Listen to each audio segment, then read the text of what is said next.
What's going on, guys? This is Chandler Smith, and one of the questions I get asked more than any other question is, Chandler, what is the best investment? Is it a single family home? Is it 4 units or less? Is it 5 units or more? Is it 20 units, 40 units?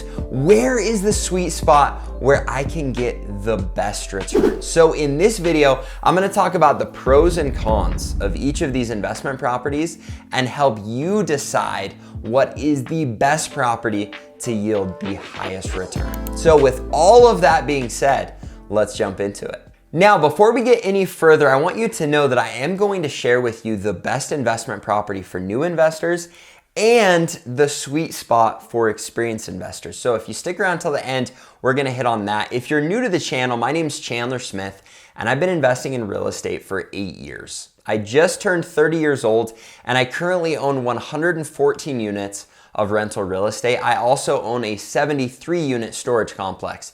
So I've had the opportunity to buy and sell, mostly buy, but buy a lot of real estate. And in that process, I've been able to learn a ton, but I also have been able to find the sweet spot where you can get the best return on an investment property. So all that I ask you to do is make sure you smash the like button, subscribe to the channel, and hit the little bell so that you can see my other videos where my goal is to help you to build a huge passive income. So with all of that being said, make sure you smash the like button and let's jump into it. All right, guys, we are just gonna jump right into it, and we're gonna start with 4 units or less. Now, a lot of times people ask, Chandler, well, what's better between a single family home or a duplex, triplex, fourplex? And my answer to you is they only have a couple different pros or cons. When you're dealing with a single family home, all of your financing and everything else is gonna be pretty comparable to a duplex, triplex, fourplex if you are living in it. And we're gonna talk about that more later, but essentially if you're living in any of these properties,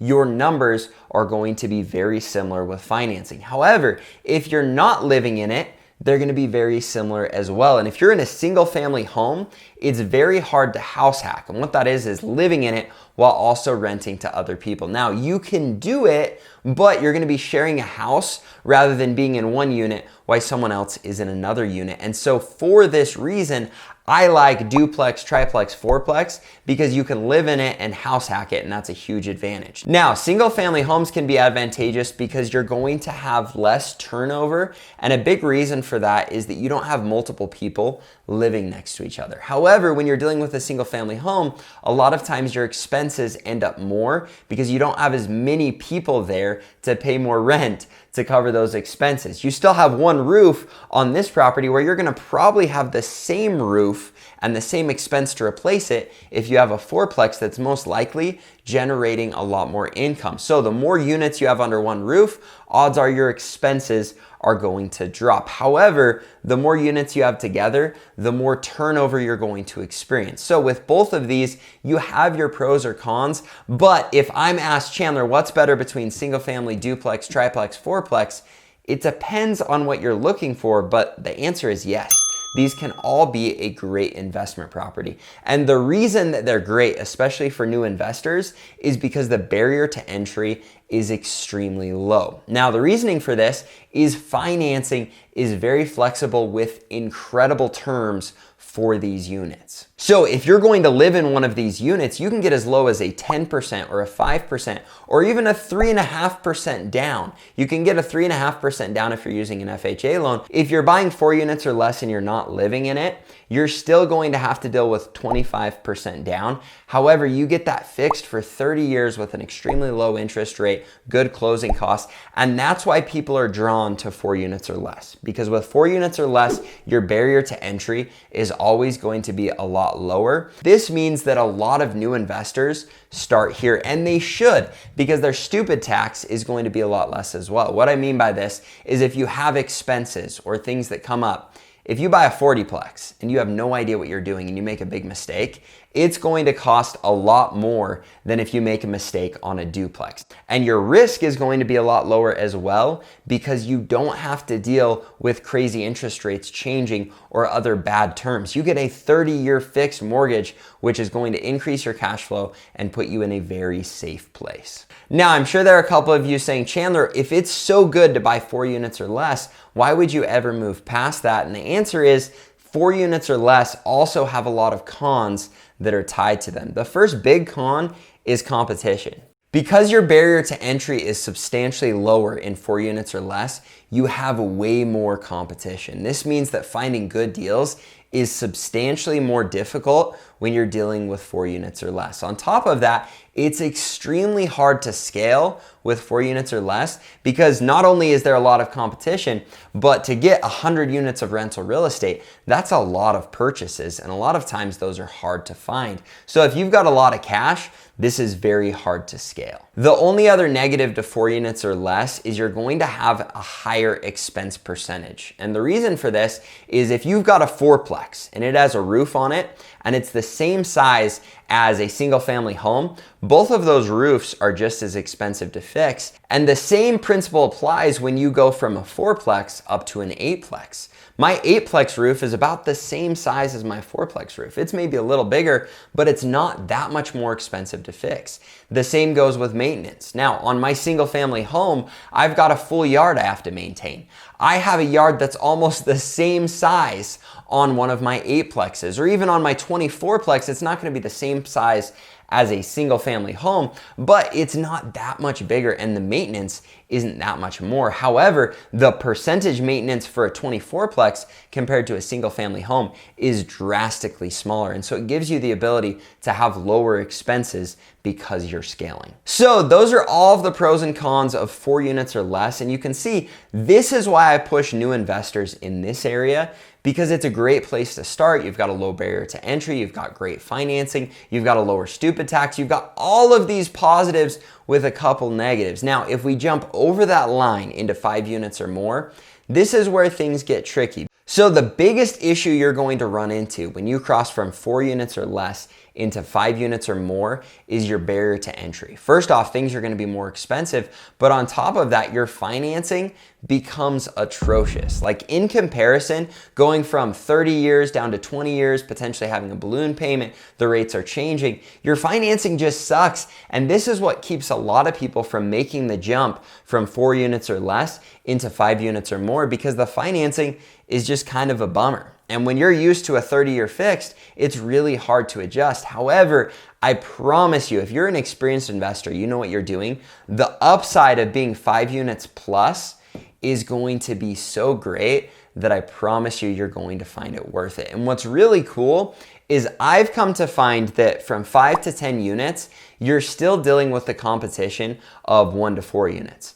But if you can get in the sweet spot of 10 to 40 units, you're not competing against the big time investors that have a whole team that are going, that know how to handle on-site management, that are dealing with all of that. That is all 40 units plus. And those people I don't like competing against yet. And I haven't yet because I'm afraid of that. Now, I'm sure if I get to the point where I have a team, I'm gonna say, holy cow, Chandler, you've been missing out, because I'm positive there are upsides to 40 units plus. However, what I've come to find is that between 10 and 40 units, I'm not dealing with the competition of the lower people. All these new investors, or even some experienced investors that have that barrier to entry issue or are worried about financing. But in that 10 to 40 unit range, I'm also not competing against those big investors, those Grant Cardones of the world. And I give Grant a hard time, but the reality is he probably has a pretty good team that's analyzing these deals and is jumping on them pretty quickly, just like the Blackstones of the world or the other people that are going around buying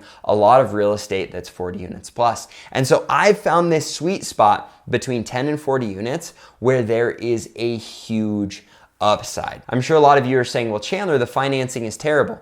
It's true, but I've gotten pretty good at negotiating that financing, so it's not that much worse than 1 to 4 units. However, when it comes to finding sellers of these properties, I've come to find that a lot of times they're older sellers. They don't completely know what their property's worth. Their rents are way lower than they should be. And a lot of times these properties aren't managed by a big group and they aren't managed by a new investor. And so they're in this range where they're not that stressed. They had the money to invest. They haven't looked at the property. They've gotten good returns on this property for years, and so they're not that worried about making sure that the rents are at market. They're happy with where they're at. They're getting a killer return. The property's most likely paid off, and so they don't care very much. And so this creates this sweet spot where I can still get pretty darn good financing. I know how to manage these properties because it's not an on-site management, but I can still use my management company that I've used for all my smaller stuff. So it's all the same. The expenses aren't that much different. However, because I'm scaling, the expenses do become lower. Because it's one roof, it's less landscape, it's just lower expenses in general. It's all in one place for my management company, and there are huge value add opportunities. And so for scaling, this is incredible because when you go into a duplex and you see, hey, I can raise rents $300 for both units, that's awesome. You probably added 30 to 60 grand in value to this property. But when you go into a 32 unit complex and you can increase rents by $200 to $300, you can immediately add $1 million in value to this property. And that's not exaggerating. I've literally done this with a property, and that's why it is so cool to go in this sweet spot between 10 and 30 units, because you're not competing against the big dogs. You're not competing against all of the competition and the new investors in the low barrier to entry properties, and you can still get pretty reasonable financing, but you have huge value add opportunities, and it's a lot less competitive to be able to find these deals. And so for those of you that come to me and say, Chandler, I'm a new investor, where should I start? I'm always going to tell you to start in 4 units or less. However, if you're an experienced investor and you have enough money to move into that 10 units plus area, I promise you, you're going to get properties with substantially greater cash flow, lower expenses, greater value add opportunities, and you don't need to stress about financing because I promise you, it's not that much worse. It's still a bummer to be on a 20-year AM and to have your rates change. However, if you negotiate properly, I promise you, you can at least get the rates locked in for 10 years. You can still get very competitive interest rates, and you're going to be competing in an area where you're not that worried about interest rates because you can find deals where you can completely knock it out of the park. Because I promise you, in that 10 to 40 unit range, there are some incredible deals to be had if you know what you're doing. So I hope this video helped you to decide where to start. Again, if you're a new investor, the 1 to 4 units are awesome. And any of them are awesome. They're all great if the numbers work. But if you have the money and you're ready to make the jump, you're an experienced investor that can handle 10 units or more, I promise you, you won't regret it. Now, in the past, I've made videos like this and I've talked up 1 to 4 units as being the best investment. But what I've come to find is as I've evolved for scaling and for overall return, 10 to 40 units is the best spot for me. It's the sweet spot. And I've even said some negative things about 40 units or more because you have to compete against bigger companies. However, I don't doubt that there are huge upsides to 40 units plus. I'm just not there yet. And when I am there, I'm gonna make this video again and tell you all of the positives of that. However, I am telling you right now, the best thing about real estate is whether you're doing a single family home, a duplex, a 4-plex, a triplex, a 10-plex, a 24-plex, a 40-plex, a 200-plex, a 1,000-plex. I don't know if, yeah, there are probably those. It doesn't matter what it is. If you know your numbers and your numbers work, any of these investments can be absolutely incredible. And that's the biggest thing you need to take out of this video is if you don't have money or you have a little money, start now. Get into a single family, get into a duplex. If you have more money, start to scale because it doesn't matter what you're investing in. If the numbers work, I promise you, you won't regret jumping on an investment property. However, I will tell you, I've come to find between that 10 and 40 unit range, there is an incredible sweet spot for you to capitalize huge. Now, if you guys enjoyed this video, please smash the like button, subscribe to the channel, hit the little bell, and I'll look forward to seeing you in my future videos where my goal is to help you to build a huge passive income. Thanks, guys. Have a great day.